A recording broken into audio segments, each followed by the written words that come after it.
So next thing we're looking at here is bar graphs. Now, with bar graphs, it's going to look, don't draw this in, but a bar graph is going to look something like this. It literally has a bar that goes up or a bar that goes to the side. So we're looking at bar graphs. So what we use, so bar graphs are used to plot data using rectangular bars. We'll talk about what the heck this discrete means later. We'll look at that later. But we are using, so a bar graph is just used to plot data.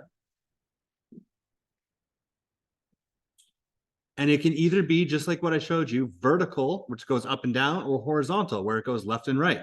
And they have spaces between them. This is important. Please put a little like star here, because you're going to be looking at graphs that are basically the same thing with no spaces. And it's a little silly, I do admit, but one of the things that we're looking for is that we have spaces between these graphs, which we'll show you in a second.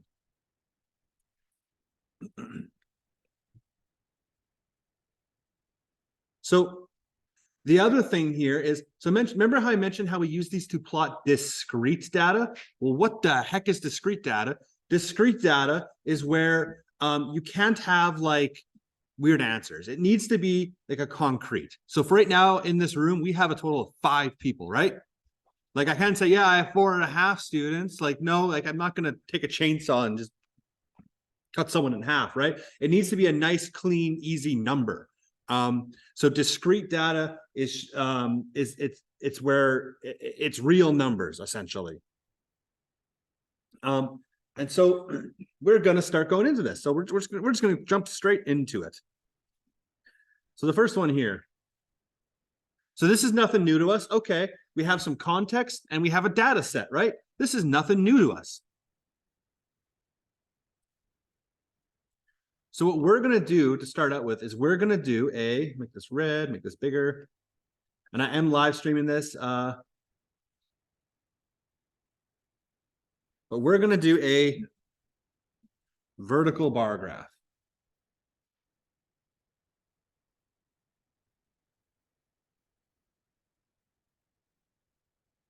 So we're going to do a vertical bar graph of this information. And so what's our graph going to show? Well, it's going to show the populations of all these different cities.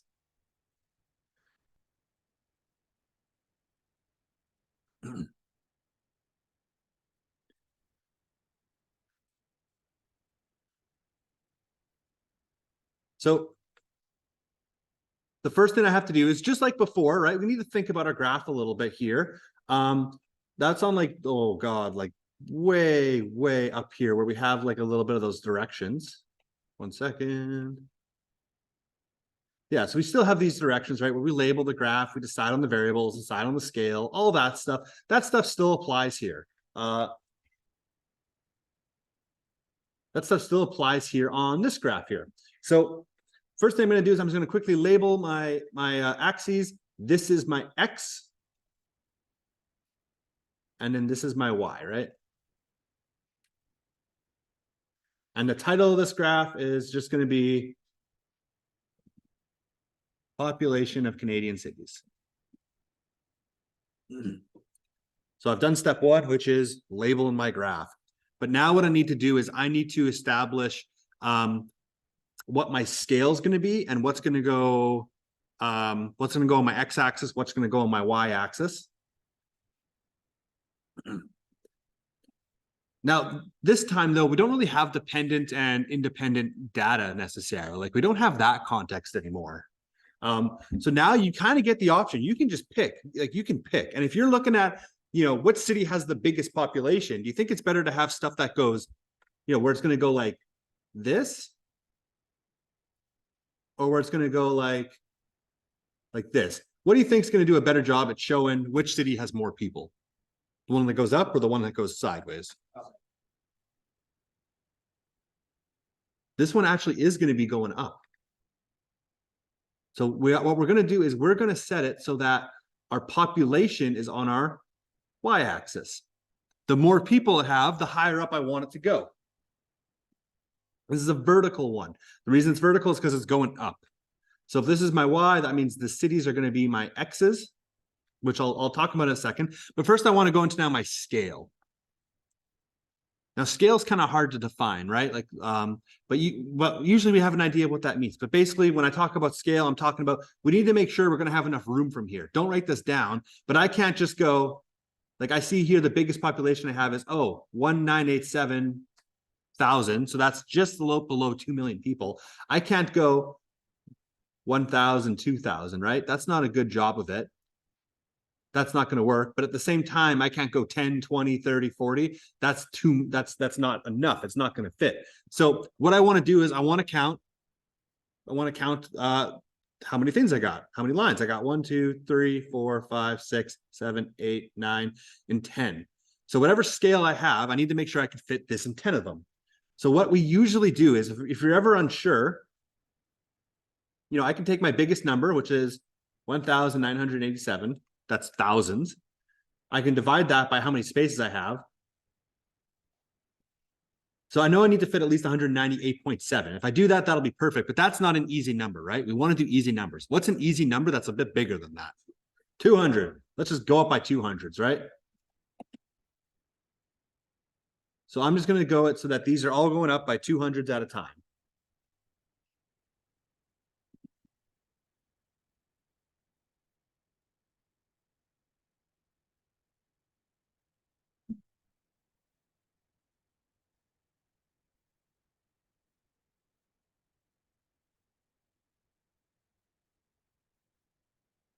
And again, if you're doing this by yourself, you might be like, I'm going to go up by like 300. That's fine. As long as you're using up most of your space, that's fine and dandy. Like I said, everyone's always going to have slightly different looking graphs, and that's okay. You can still be doing it right and have a different looking graph than someone else.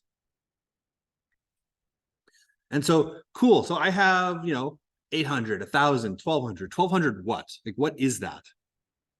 1,000 population. Yeah, this is population. This is population in thousands, right? You want to make sure you're labeling your stuff. I'm going to make that blue just to kind of make it stand out there. There's not a lot of space.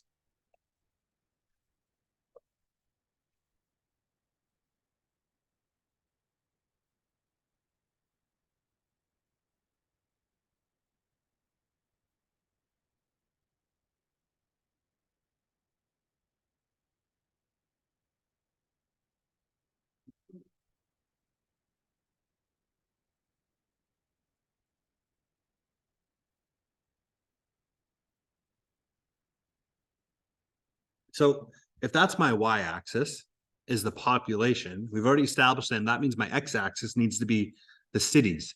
So this is where it's a little bit different.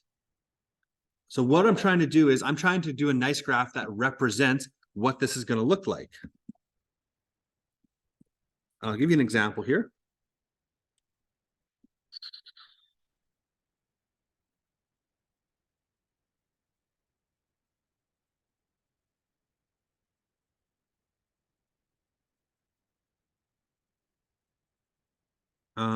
Where was it? Where did I find it? I had it.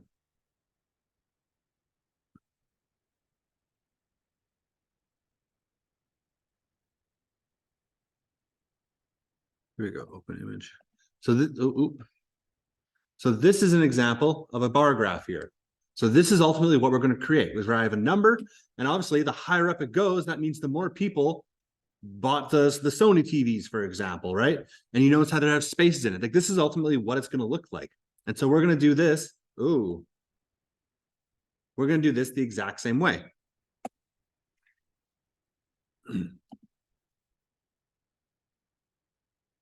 So what I'm going to have is I'm going to have each of these are going to be my brands or my cities. So I'm just going to go one by one. So I start with Vancouver. You're going to have to write maybe a little sideways. For you guys, I'd recommend just turn your thing around. I'm doing this slant because I can fit more in if I do this, right? If I do it this way, I can fit more. So Vancouver and then Calgary. Mine's not going to look very neat because I'm doing it on a mouse, but you guys can make yours look a bit neater.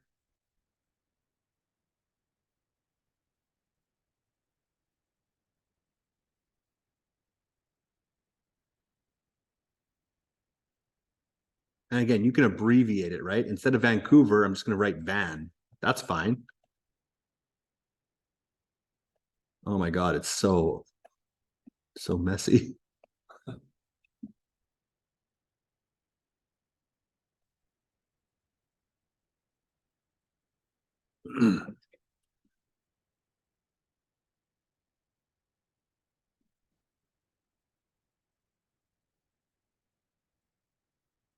So before we get all gun ho, because I'm going to guess some of you might have an idea of what you probably do now, is remember, this is a bar graph. It always needs to have what in it. Starts with an S, 5 letters long.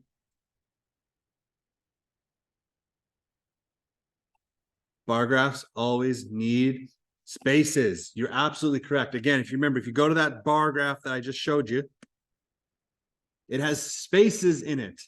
So while you might be tempted to go and do, don't do this, something like this.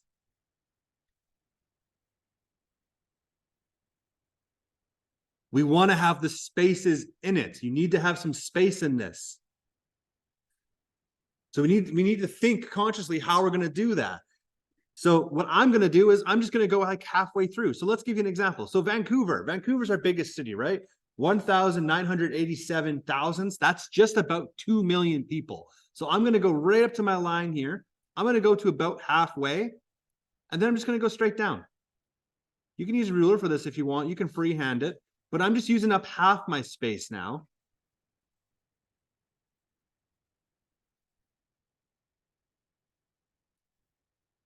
And now what I'm going to do is color this in. You're probably not going to want to do this, and I'll show you a different way to do this. For now, just draw your line. Because if you're to fill it in exactly like how I'm doing, this is going to take a while. It's probably better to use a Sharpie or a highlighter or something, right? It's going to take you longer than how I just did it. So I'm going to show you a cheat code. But so all I did was I just went to where it's just, I went to the number and I drew my line all the way across and I filled it in. It's a bar. It's literally a bar that goes vertically, stands up. So next I go to Calgary where it says 951. Well, I find 951 on my graph. I go to my Calgary part. Remember, this section right here is my Calgary part.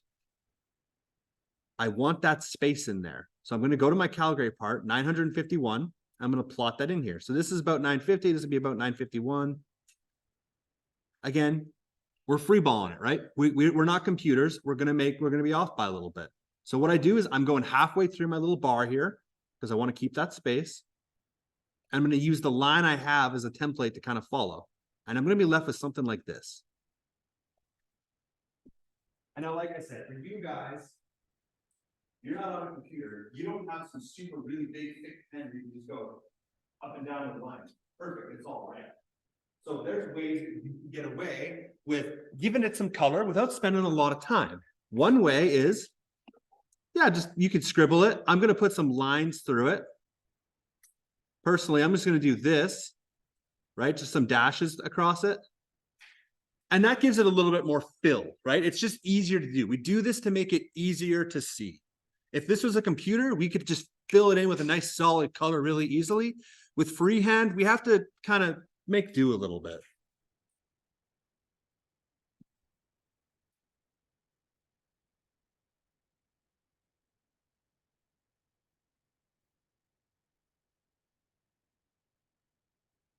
So someone tell me what I do for Victoria's population now.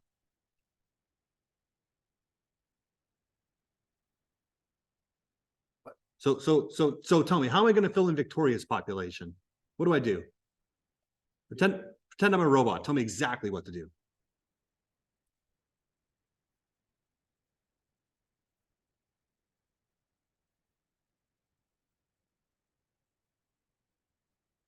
Sorry? Oh, sorry, I have bad ears. Check report it? Oh, well, but so like if I want to fill in 312, like which line am I going to start at? Like just tell me when to stop my mouse. Yeah, right here. Exactly, right? Because this is my Victoria section, so that's when I stop it. And I know I'm only going to use half of it to give that space. And so I just find where 312 is, which looks about right here. I'm going to draw that in. And then I'm just gonna do this slants again. Again, if you have a marker or something, you can do it. If you want to like scribble it or shade it, you can do it, but just for the sake of time. So I'm just gonna fill in the rest of this. I'm assuming you guys are gonna be able to do it as well.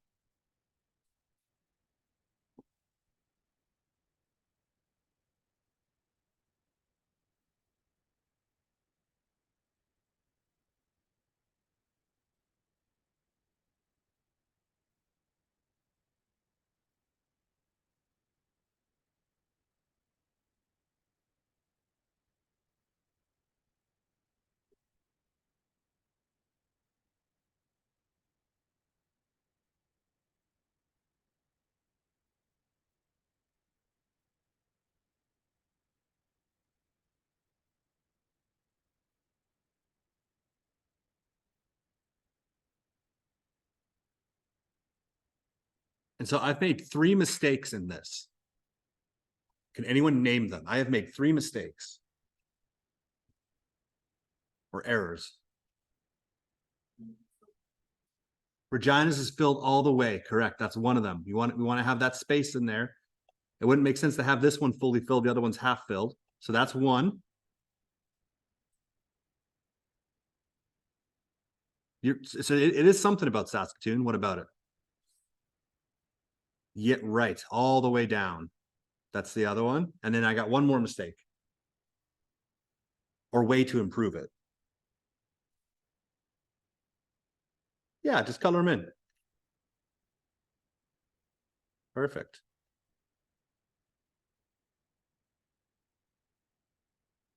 And you should end up with something that kind of looks like this.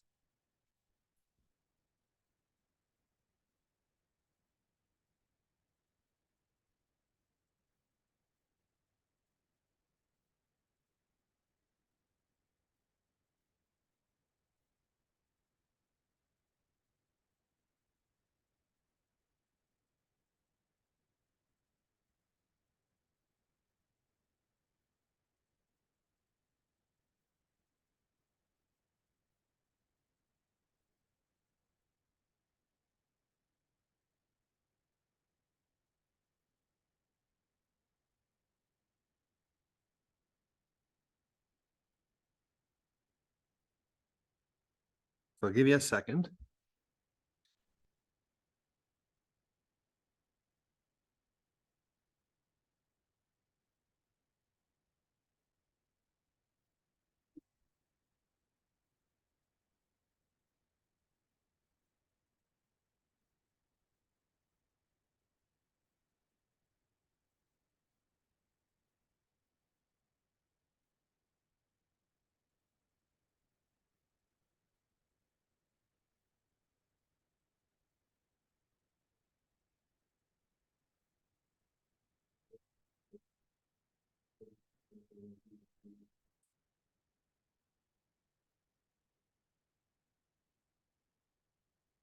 Oh, sorry.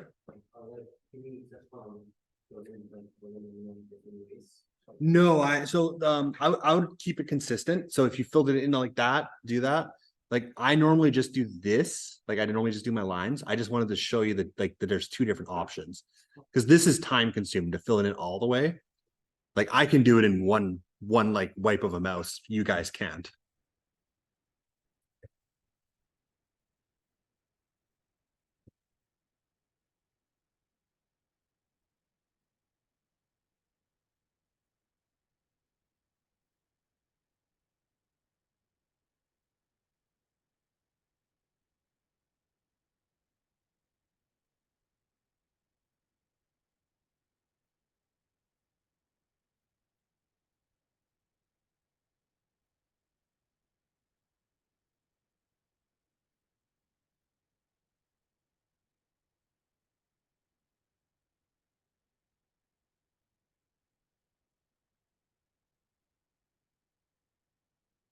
So I'll give you another minute.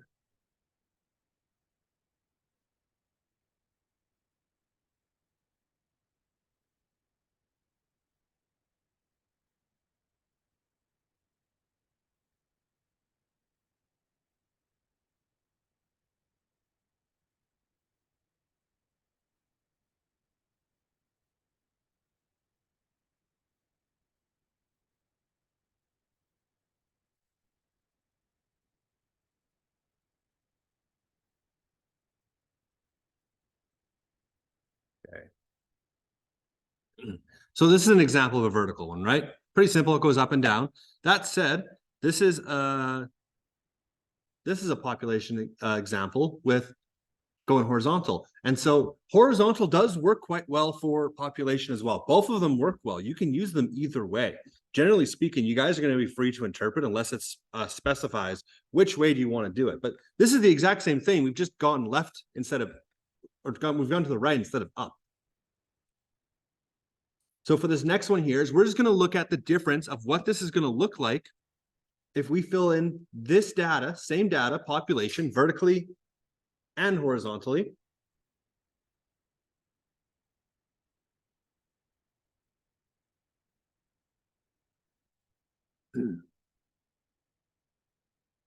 So what I'm going to do is I'm just going to do the horizontal one here to demonstrate. I'm going to trust you guys can do the vertical, and I'll come take a look at that in a second. But let's do the horizontal one. Horizontal goes towards the horizon, right? It's going just flat across.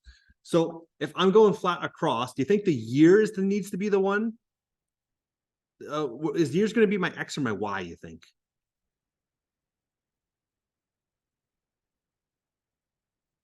Where would I label these two things? Should population go over along here or along here? For a horizontal, for a horizontal, I'm actually going to have it where my population is down here. So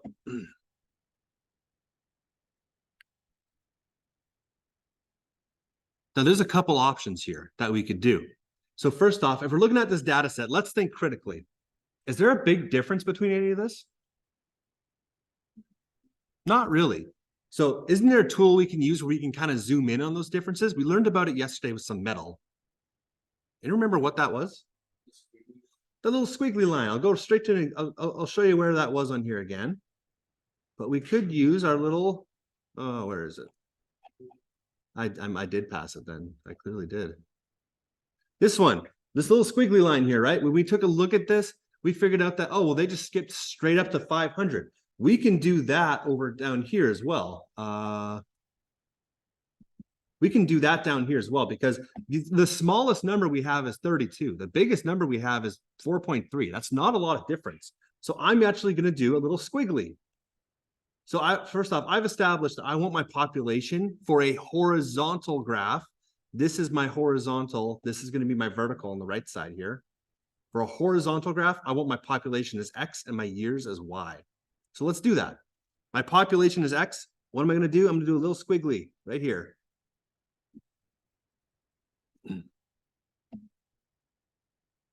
And so just like that sheet metal, the smallest number we had there was 550, but the graph started at 500. So we want a little bit before. So my smallest number is 32. I'm just going to say that this is going to be 30.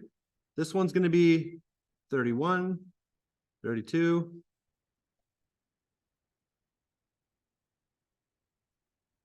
33, 34, and 35.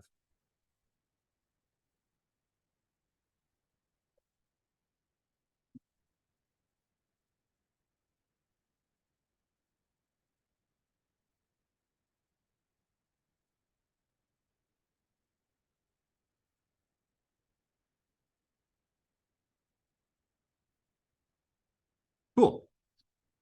Right, so that little squiggly just means I'm kind of skipping ahead a little bit. So this down here is, so I'm saying 30, 31, 32, 30, 32 what? What is that? Population in thousands. We ought to make sure we label it. And then on my y-axis, I said I'm going to put the year. And so I have a total of 1980 to 2005. I have 25 years there, right? That I need to fit in, and there's 10 lines here. But this one's a little different because remember, just like before, I'm going to scroll up one. All I'm doing is I'm taking these, and I'm just going to rotate a little bit. So I don't actually need to put scale here. I just need to put exactly what it tells me. It's telling me what it just 1980, 85, 90, 95, and 2000. There should not be, well, this is 80 and this is 82 and this is 84. That's not what this is for. Instead, it's giving us categories to graph. So I'm going to start out with, I'm going to go down here, 1980. I'm going to say this is 1980. I'm just going to put 80. I'm going to say this one's 85. This one's 90.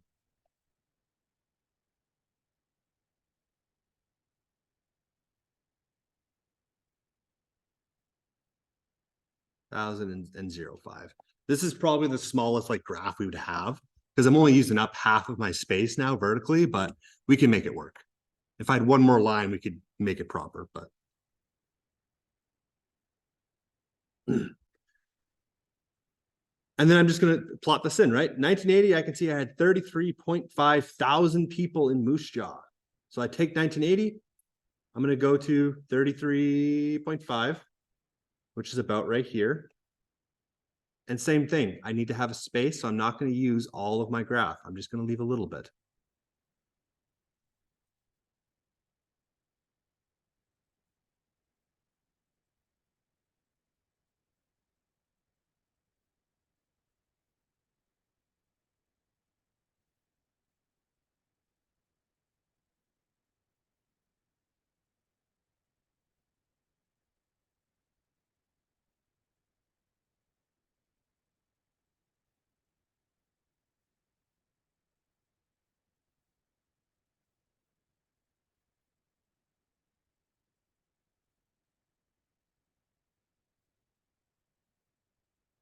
Now I'm going to do the exact same thing for 1985, which had 34.3. You're just going to do your best guess, right? 34.3, maybe around right here. You're just doing your best guess. It doesn't need to be perfect.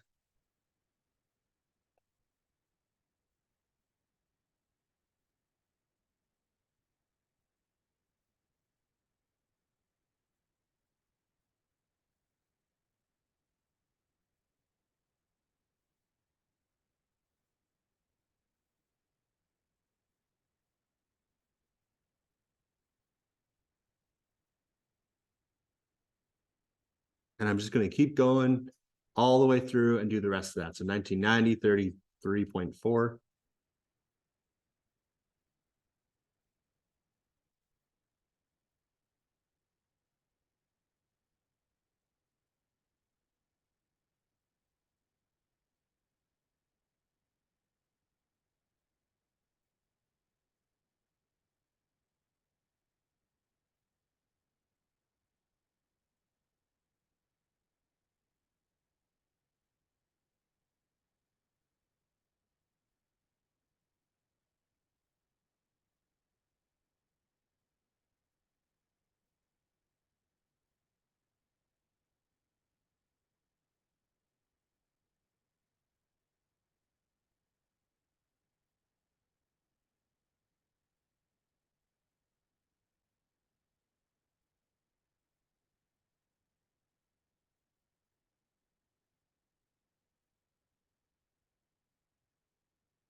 So yeah, I have two mistakes here. You're right. This, I'll mark it in blue. This is one of them right here. These are not supposed to be touching. Instead, I should have it looking something like this. I should have it something like this. The last one's really hard to see. You went the direction. Does that matter? Like, what are you talking about? Like 85? That is it. Yes. Yeah. It's in, yeah. So I've had these arrows going the other way around when what really they should be going like how they are in blue right now. Yeah. It's little things, right? It's just these little things. We're not going to be a master graph maker right off the bat, but it's just introducing us to all these little things, right? We're always going to be able to improve our graphs. So I'm going to erase the stuff that shouldn't be. Oh, God. Okay. This one's going to be harder. That. And the blue is the corrected version.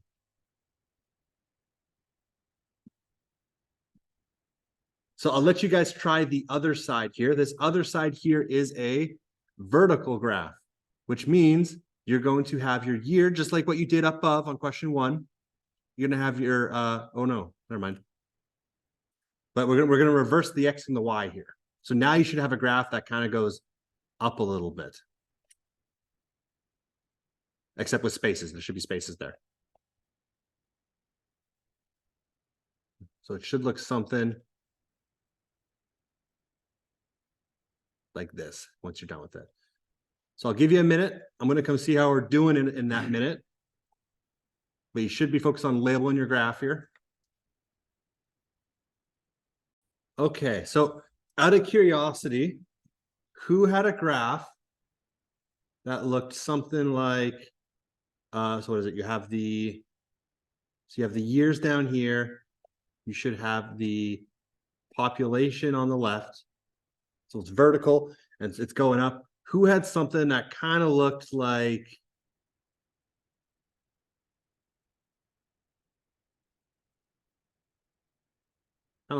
this? So my question for you is, did you guys put the squiggly or not? It is fine either way if you didn't. You did? So yeah, if you put the squiggly there, you probably started over here, you know, here's 30, 31, 2, 3, 4, 5, or even like maybe you had 1, 2, 3, 4, and 5. Either of those is fine, but you're gonna see, remember, we have a really small difference between our biggest and our smallest. Our smallest. So that squiggly can be really helpful to help show those differences off. When we have a really tightly packed data set, there's not a lot of difference between those. That's when it's helpful to spread out that differences with that squiggly. It can still be right without it. It'd be fine. You're not going to get doc mark with it, but it's just a different option we have available. So my question for you is, which graph do you guys like better? It's dealer's preference. They're used both ways. If you ever look at a YouTube video, they probably use, if you ever look at a presentation, like a PowerPoint presentation, or look at a video, they actually probably use this one. Because most screens are wider than they are taller, right? Our computers are the same way. If you're using a poster, you usually use something like that. Like both can work. They're both kind of fine. Typically, this is more of a digital. The horizontal is usually used for more digital stuff, and verticals are used more for printed out physical materials. They have different, you can use them either way, it's fine, but they're both good, but they have some preferences for them. So this one is entirely your opinion, question B. So that's whatever you want. The question I have for you is, what we're seeing this word, trend. What's the trend in population size in Moose Jaw? And to give you an example, like what trend means, what's the trend of the weather in Saskatchewan most winters? Gets freaking colder. The trend is it gets colder. So what's happening to the population size in Moose Jaw? Yeah, the population is dropping. Exactly. The population is decreasing, dropping, going down. That all means the same thing. Those are all acceptable answers. You don't need to put much more than this. You don't need complete sentences. The population's decreasing over, you probably put over time. I think that's maybe not a bad thing to put, but you don't need to go really in depth with it, right?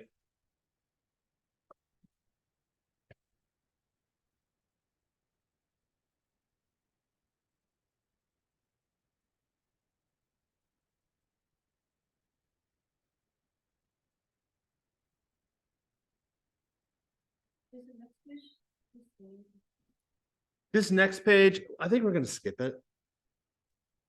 I think we're going to skip this one. The next one just wanted us to do exactly what we did yesterday, where we have the broken line graph. You know, it's going to look something like this basically over time, like dot, dot, you know, dot, dot, dot. It's going to look something like that. We're going to skip this. You can come back to this later if you want. We're not going to do it because instead I'm going to show you something different. If you go down to question 3, what's different about this graph? Has two different resale homes and new homes. Yeah, that's 2 different data sets. We're talking about homes, but hey, if we're talking about the sale of homes, maybe we should look at like older homes versus newer homes, right? It makes sense. Oh, newer homes costs more money. Like that makes sense. Right? A newer car costs more than an old car. So this is looking at the cost of house prices in Red Deer in Alberta. And what it's done is it's split it up. Okay, so in 2005, this is the cost of resold homes. This is the cost of new homes. That's just what the difference is. It's two data sets, but it's still shown in a nice clear way that you know that, okay, this is talking about 2007 and it's talking about these. So this is what's called, I'll type it. We call this, I want you to write this in. This is a multiple bar graph. It is multiple bars on the same graph. And you're going to notice we have something right up here.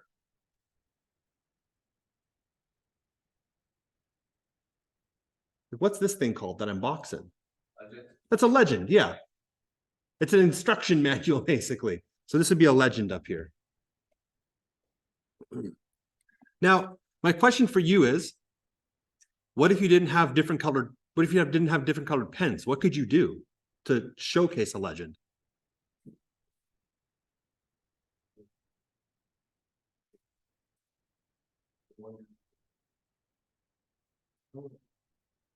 You're on the right track. You're on the right track.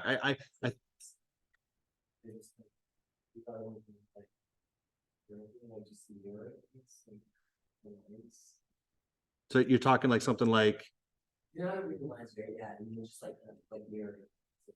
this maybe, so you could do something like that. Absolutely. That's one way. You could have it where maybe there's like dots in it. You could have one solid colored, one lined. You have a bunch of different options there that you could do with that. But it's just important that we know which one's which. So legends, the second we have more than one data set, these legends are really, really, really important. We need to have those when we introduce more than one data set. I'm pretty confident we can actually probably all do this. I could probably throw all this information to you, and I think you guys could do it. But now what I want to do is I just want to learn, let's just analyze this. So what's the average price of a new sale home in 2005? 240,000. So in 2005, new sale is the gray ones. It is, you said, yeah, 240,000, right? And that's in thousands of dollars, right? Very important. It's not 240, it's 240,000. Oh my, hold on. I want to look at what's the current price right now. Who wants to guess? What's the current price right now? Yeah, probably is. Oh, we'll go Red Deer and Red Deer. So Right here, double that. yeah, let's take a look at how gross inflation is. Let's say probably 490,000. 380,000. That's the current prices. So this was the price 20 years ago, 240 of a brand new house. Now, just the average price of a house, the average price of any house is 380,000. In Red Deer, new houses are probably more, so probably like $400,000 or $500,000 for a brand new house. Inflation, baby. Supply and demand. Oh, lot of reasons.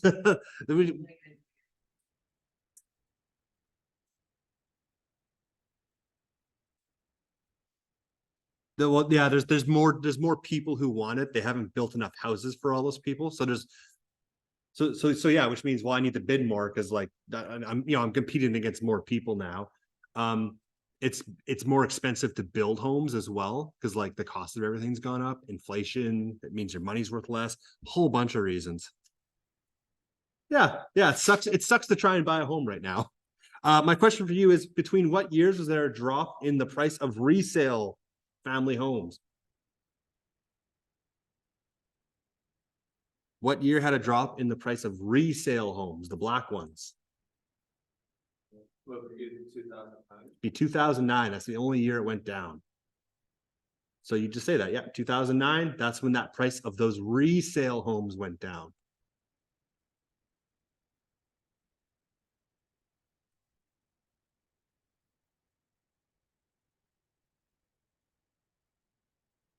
So Now what we want to look at, this final question here is, what is the general trend in the differences in prices?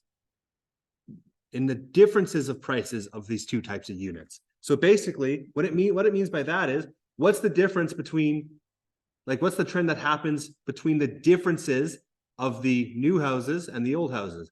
Like, basically, the gap between them is what it's asking. Like, what's happening to that over time? So generally speaking, the gap of it has increased, right? So new homes are getting more expensive than resale homes, right? That difference is growing.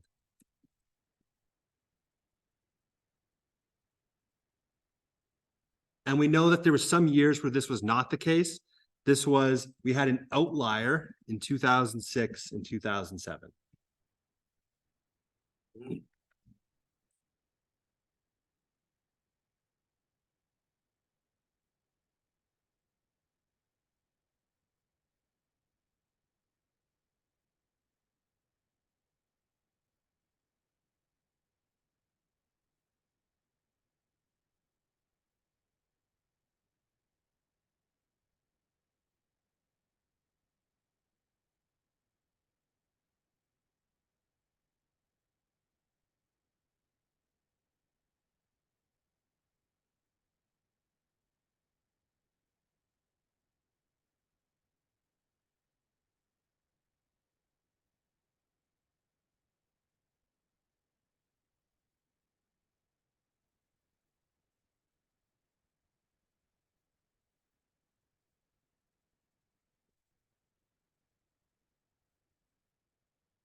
Okay.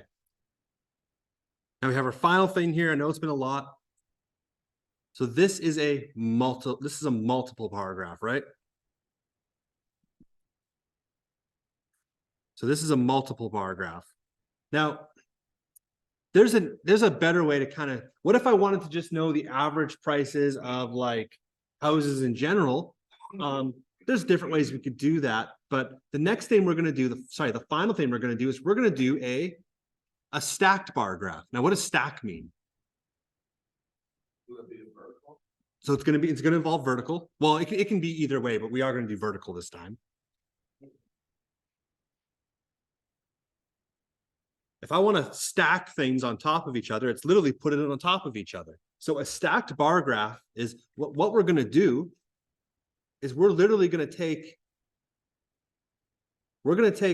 this stuff here and we're literally just going to put it up on here. But we're still going to show that, hey, this is old homes, this is new homes. So we're just putting it on top of each other, but we're still going to show that they're different things. So what we're going to do is we're going to make a stacked bar graph of this stuff of single family homes in Red Deer. So what it's going to look like, I'll just give you an example here, is it's going to look something like, oops. It's going to look something like this.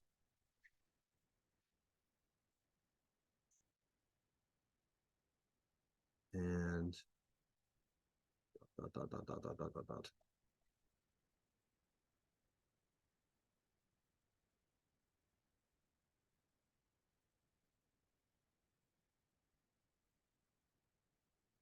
One second. Let's give an example.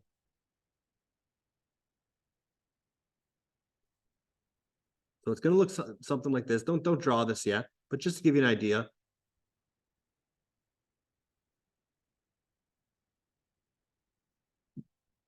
So I'm literally taking those two data sets. I'm going to put them on top of each other, but we can see how they're still going to, they're going to look different here. But I'm still going to add them all up entire. Oh God, dots were a mistake. There we go. But I'm still going to add them up. So what I need to actually do here is I need to add up the data sets. Because now if I'm literally going to stack one on top of the other.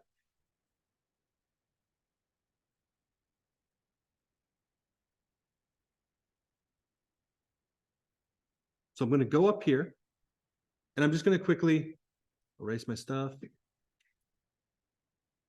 I'm just going to quickly add this stuff up. We're not going to need to draw a whole chart. I'm just going to quickly add these two numbers up. 172 plus 175 is going to give me 300 and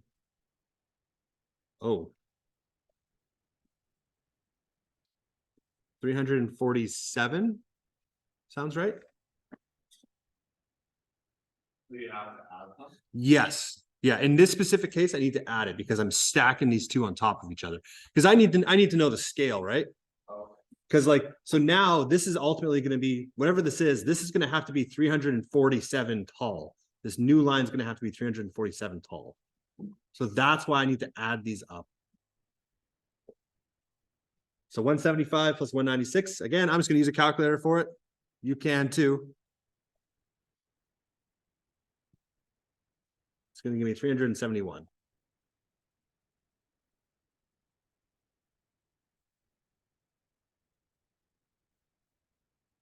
So all I'm doing is adding up these data sets, and then I'm just going to graph them.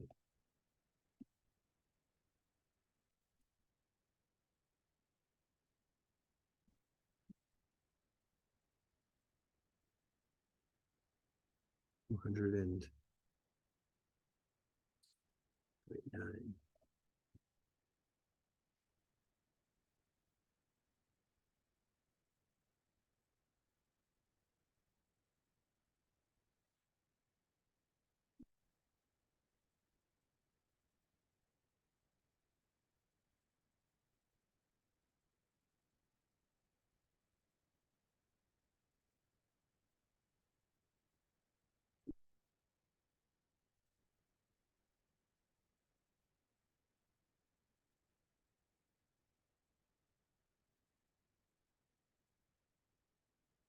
I'll give you a second, just kind of focus in.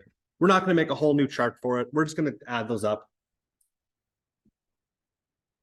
So we're going to have to flip back and forth a little bit.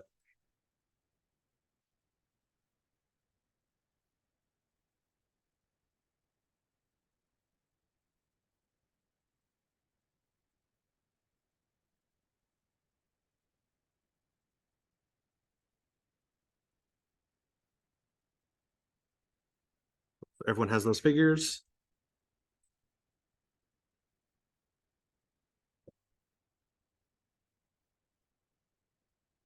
Okay, so we're going to do the same graph, except all we're going to do is we're going to take the gray part, we're going to put it on top. That's all we're going to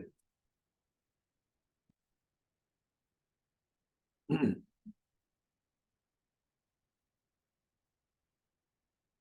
So a good graph is still going to have all the same things, which means it's going to have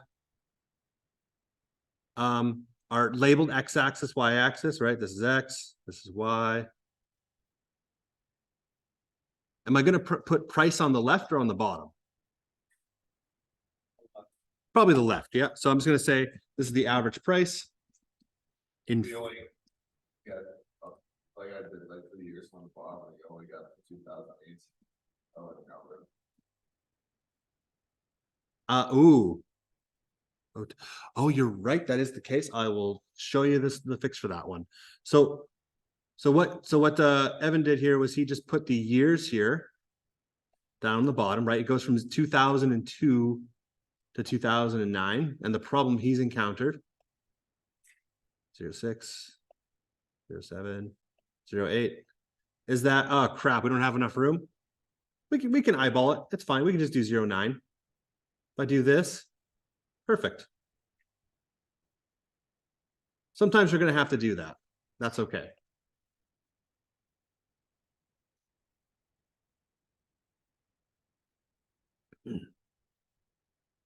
And so I'm dealing with multiple data sets. What do I need in my top right corner? Starts with an L. Legend. A legend. So I need to figure out what my two things are going to look like, my two different data sets. One of them is new homes, the other one is resale. We'll figure that out in a second. For now, just put 2 blank boxes.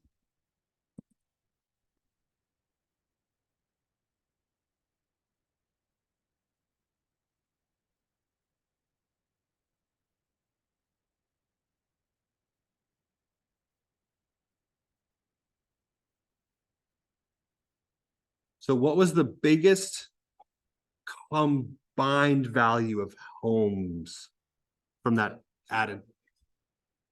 Well, but what was the number? Like how many thousands of dollars? 728. So I know I have a total of 10 lines here. It needs to go up to 728. Well, if I have 728 divided by 10, each of these lines needs to be worth at least 72.8. What's an easy number that's bigger than that? You could do 75, you could do 80, you could do 100. They're all good. I'm going to go with the easiest number there, which just sounds like 100, but you could go 75, you could go 80. Why not? Again, everyone's graph's going to look different. As long as it fits, it's good. So I'm just going up by hundreds. You don't have to. As long as it fits, you're good. I like hundreds. Hundreds are easy.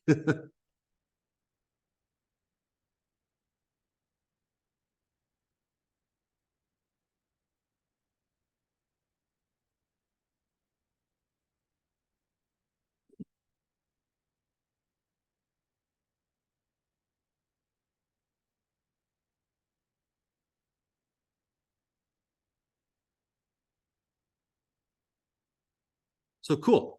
I've done the hard part. I have set up my graph. I've set up the scaling. That's the hard part. The easy part now is we just need to take that and plop it in here.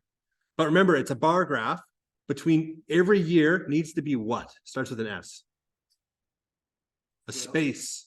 We need to have a space between each of these, right? So I'm only going to use up half of my bar. We want to have a space between them. You can see the little space even up here. There's little spaces between them. So all I'm going to do now is I'm just going to take my new combined total. So my new combined total, so 172 plus 175 gave me 347. I'm going to plop that in here.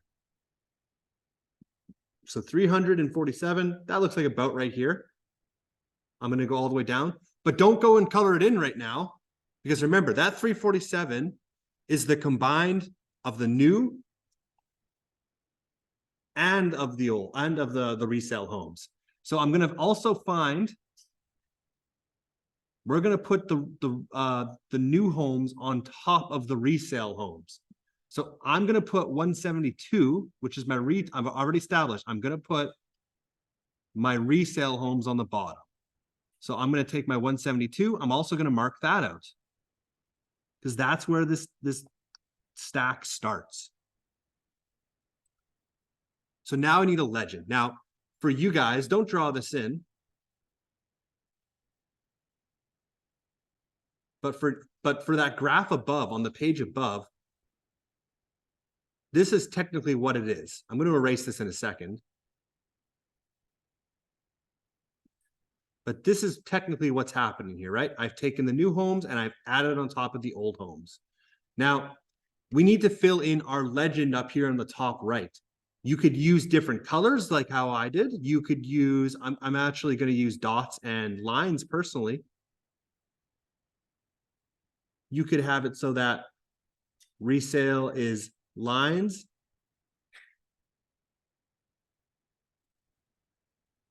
and new is dots. You could have it 2 different colors. Either of them is fine. You have options as long as you figure out, as long as you indicate what's what. So I'm just going to put dots here. Oh, that's too big, too big.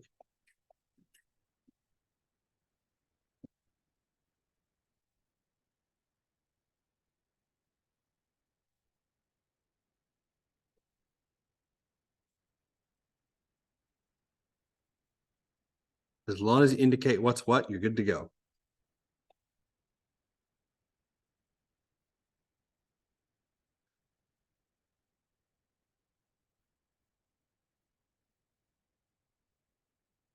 And then same thing, I'm going to find my next point now, which was 371. I'm going to mark that off.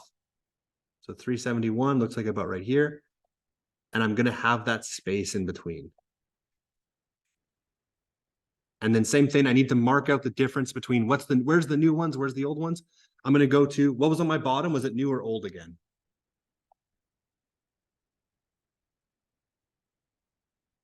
What did I put on the bottom here? I put my resale ones, so I'm gonna always have the resale on the bottom. So my resale homes on my data from above says it's 175. So that's where I'm gonna mark this off. So 175 looks about right here.